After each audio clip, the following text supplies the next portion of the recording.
Thank you. Ladies and gentlemen, I was being advised by His Excellency President Ruto that there is a Baba, a title that seems to go to His Excellency Olusegun Obasanjo, and then there is Baba.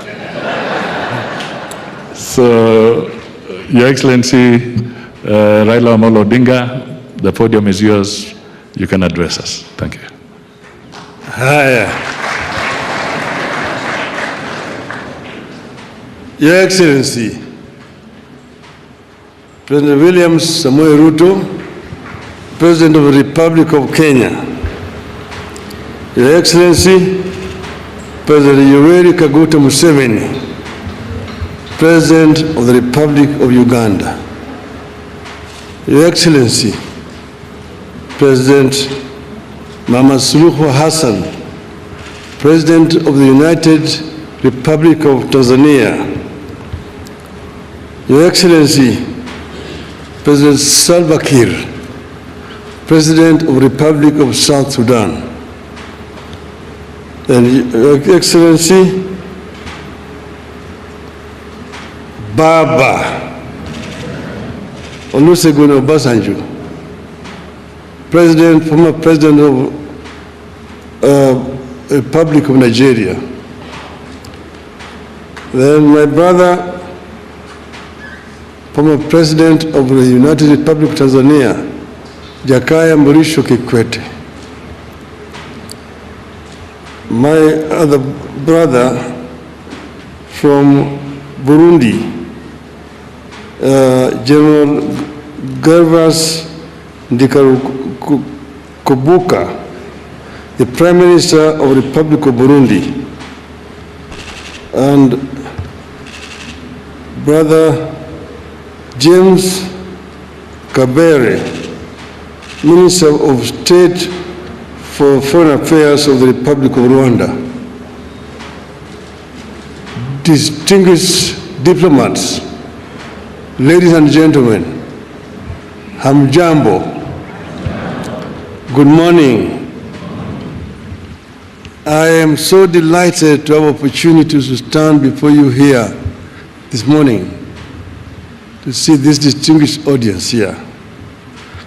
I want to say that this is an occasion which the Lord has made, and let's be proud in it.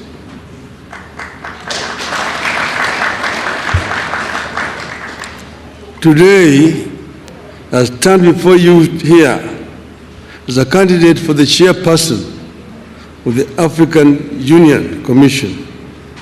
I'm personally encouraged and humbled by the collective support for my country and the Eastern African region. The official unveiling of my candidacy as Kenya's nominee for the chairmanship of the African Union Commission is a major impetus and milestone in my bid. And I'm so happy that my brothers and sisters have taken time to come and be here physically and personally today.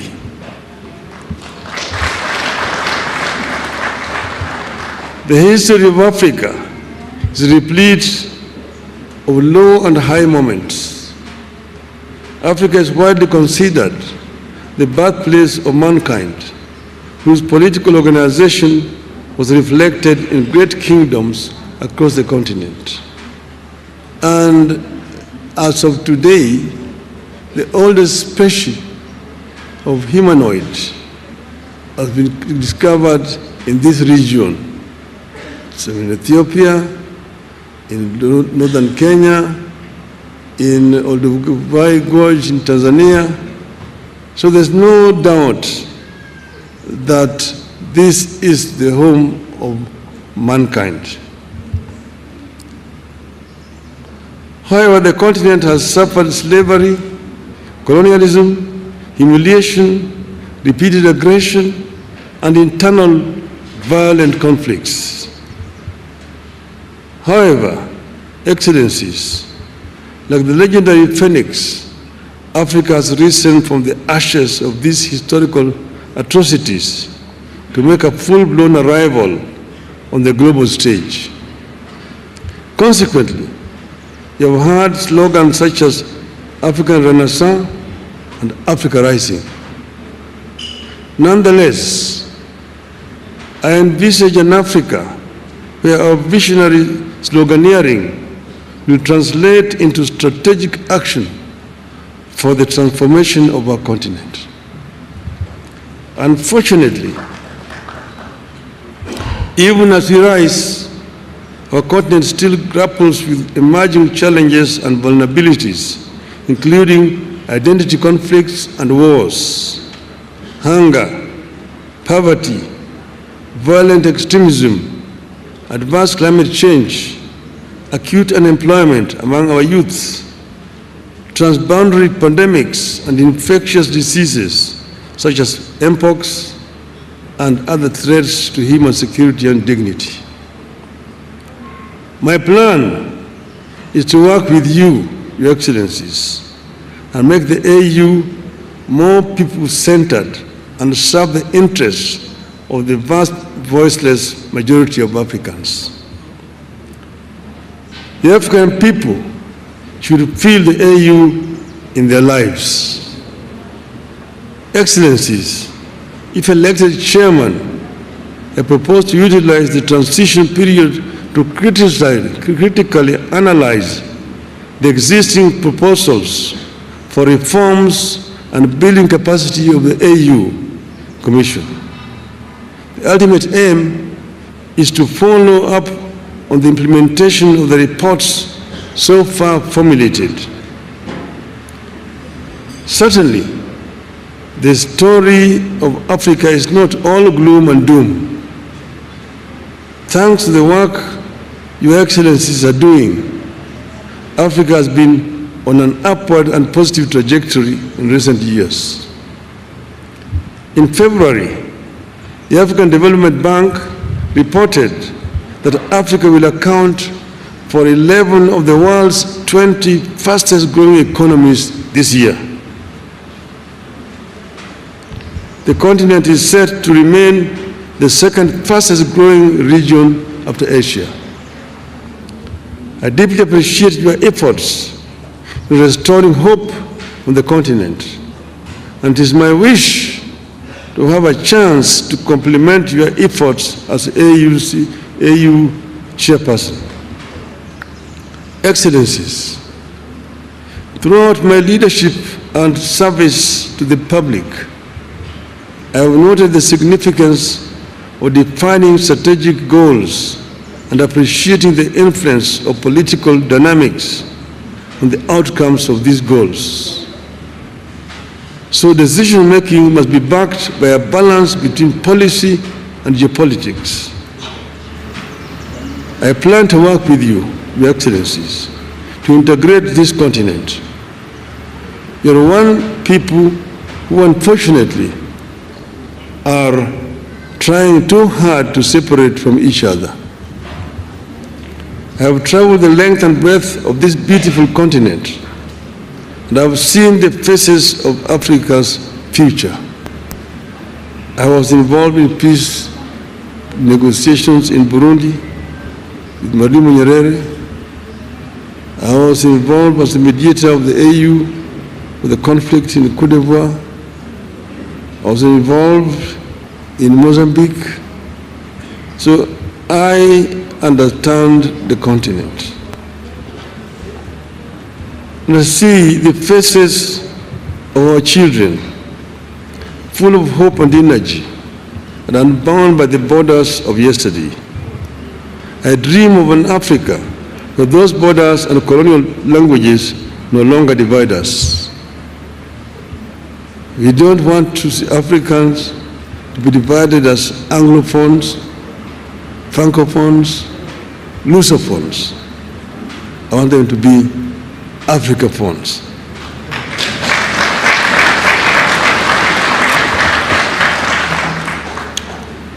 From the hills of Kenya to the deserts of Sahara, and the Kalahari, from the lakes of Great Rift to the rainforests of Central Africa, from Indian Ocean to the Atlantic, Africa must be one. Its resilience and hope for a bright future transmitted to our young people. Excellencies, ladies and gentlemen, my selection to be Kenya's candidate is not about one man's ambition, but an African's journey to serve the motherland. Indeed, I plan to constitute my cabinet of chairpersons with a continental outlook. I'm grateful that friends and eminent persons across Africa have volunteered to engage in my campaigns from the West, North, South, Central, and of course, Eastern Africa. Excellencies, I'm ready to serve. My heart is ready and my hands are steady, and with your support, I shall get the opportunity to be of service to Africa, the cradle of mankind. I am made in Eastern Africa for Africa. I have said that I'm an Afro-optimist as opposed to Afro-pessimists. Afro-pessimists are those people who have given up on Africa, who say Africa is a lost cause, a wasted continent. But Afro-optimists are those people who believe in African development, that Africa can be developed with the efforts of the African people. This is what I believe in.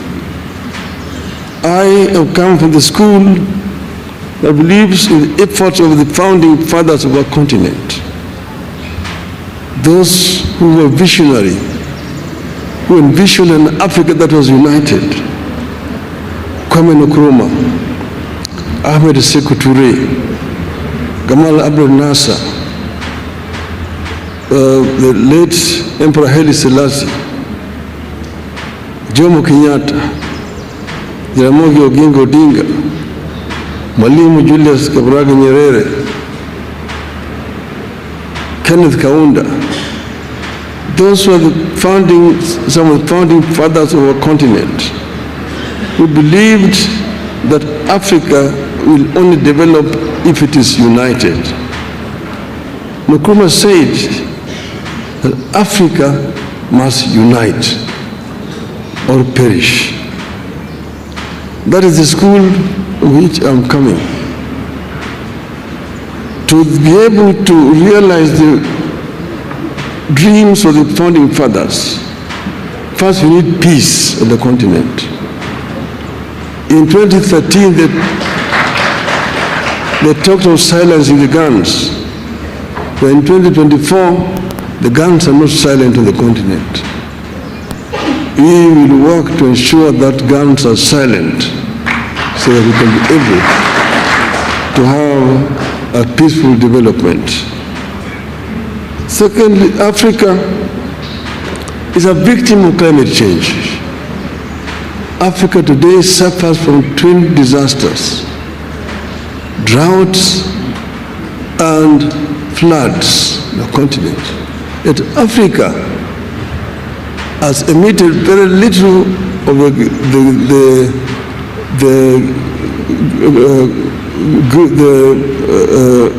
carbon that is polluting the world. So Africa needs to be compensated. But this will not come if Africa goes to negotiate as individual countries. If you go and talk as Kenya, as Uganda, Tanzania, Nigeria, Mozambique, Egypt, or Algeria, the rest, those major offenders will not listen to us. But when we go and talk as Africa, They must listen to us and be able to get a fair deal on the issue of climate change. We also need to green Africa. But Africa is also home to the second largest carbon sink in the world, the Congo forest. But how do we continue to green Africa, to arrest the desertification, southern advance of Sahara Desert? These are issues, they are challenges which you are equal to. You can be able to deal with these issues effectively if you have got an effective organization in Addis Ababa. African youth today drown in the Mediterranean trying to get to greener pastures in Europe. It's a shame. We must arrest this trend and ensure that we create a conducive environment within the continent here. These youth do not have to flee to go to Europe.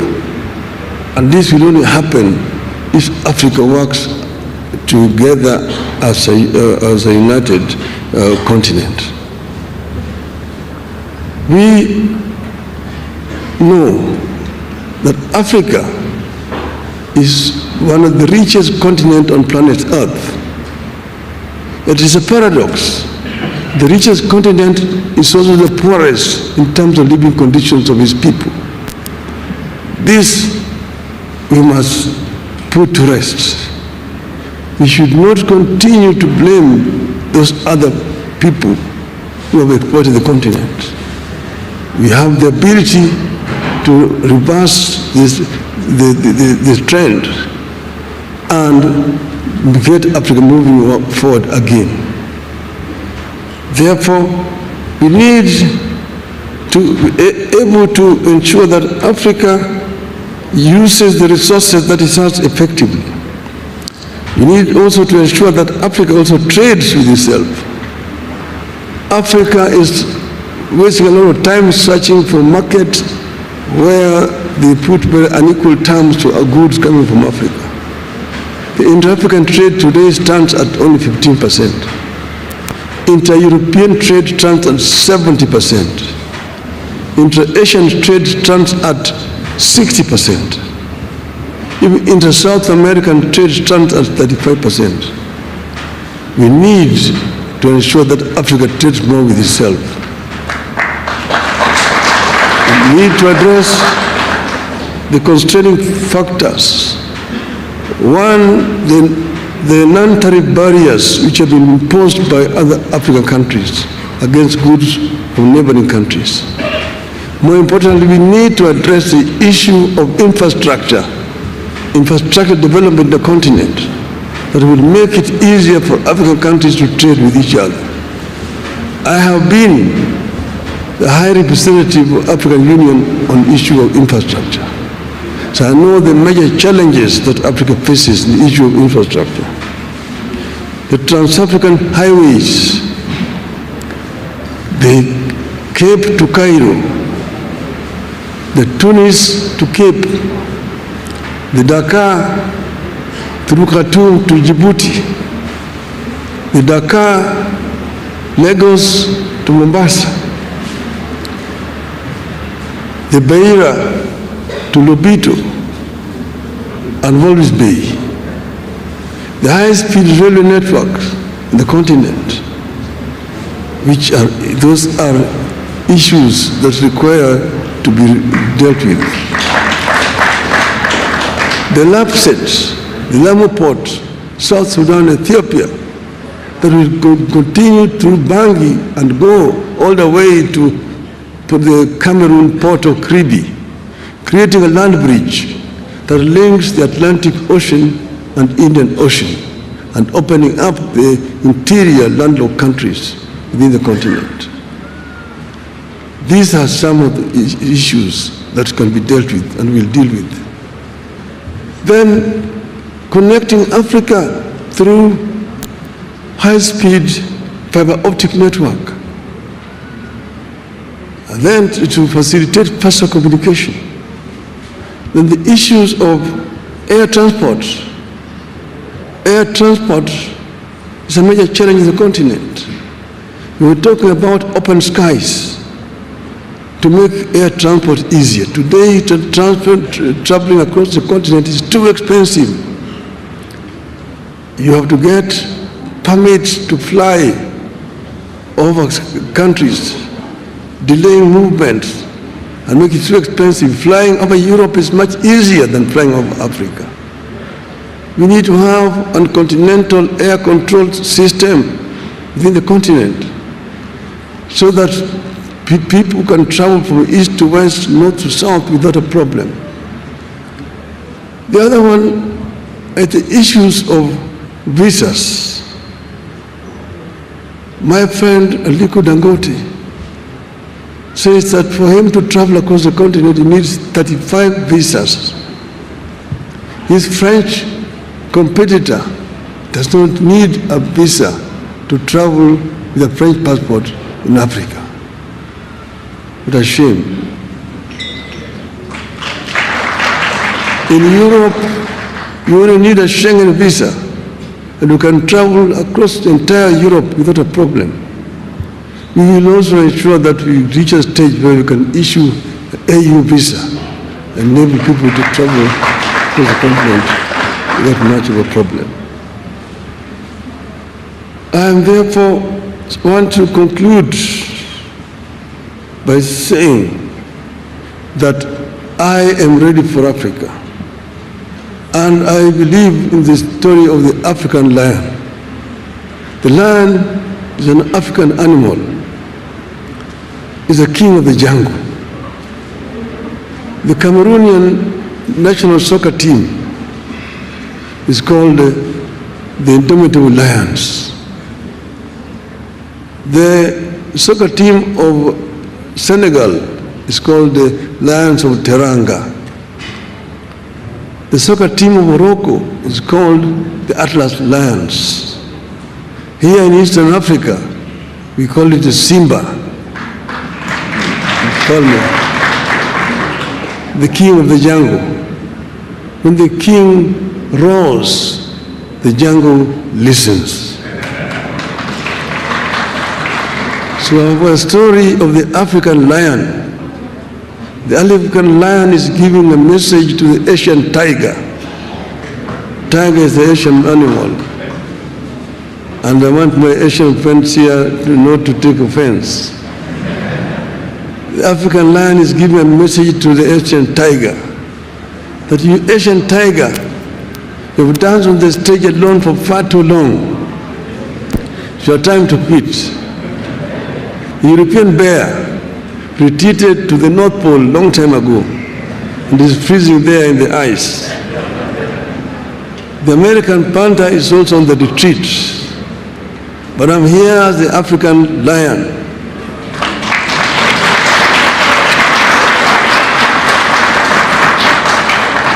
I've been asleep in the jungles of the Congo, but now I'm awake and I'm sitting on African gold, African oil, African diamonds, African iron and copper ores.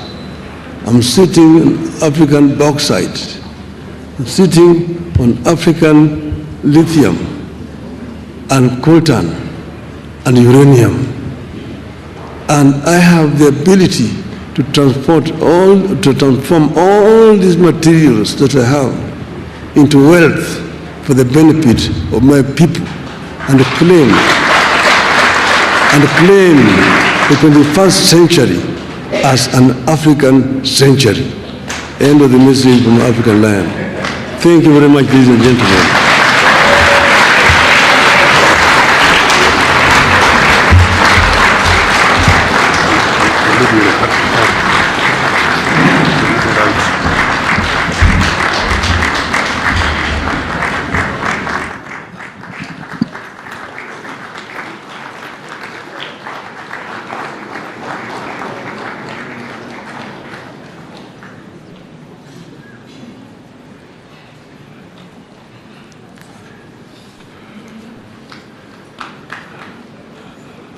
Thank you.